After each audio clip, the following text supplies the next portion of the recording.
Welcome back to Morning Markets on Wednesday, the 28th of September.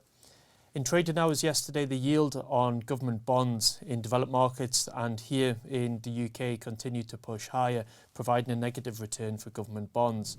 For context, the yield on a 10-year UK government bond rose to 4.5%, up 0.26% on the day and 1.6% through the course of the month.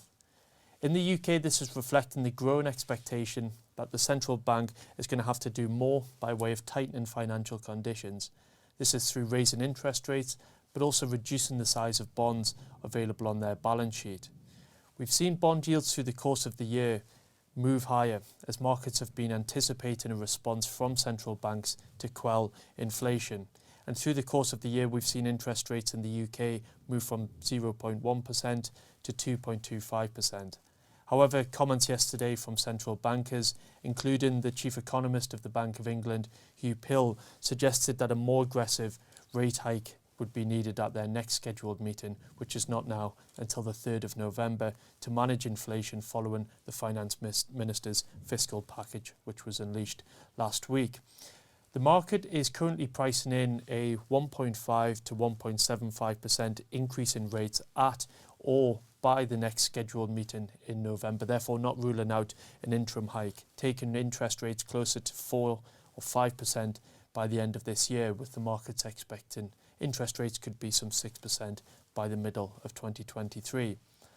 The pound started to show some early signs of recovery yesterday, moving from the parity levels which were reached, or near parity levels which were reached relative to the dollar earlier in the week, after it was reflected in the confidence from the finance minister that the package would stimulate economic growth. However, this momentum was relatively short-lived on the day.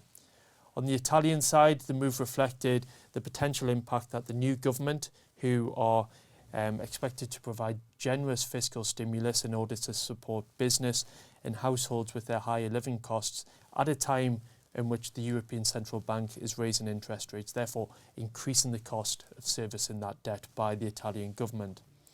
At this point in time, the market is digesting a lot of news. We focus there today on a particular area, being government bonds. However, multi-asset provides access to a range of tools and a range of instruments. And as multi-asset managers, it's our job to use those instruments to exploit the opportunities, which we continue to do.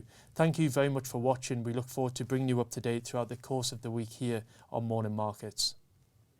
If you're interested in taking your investing to the next level, or would like to know more about the options available to you when you retire, then download our free guides to ISAs and pensions. These are available in the video description below.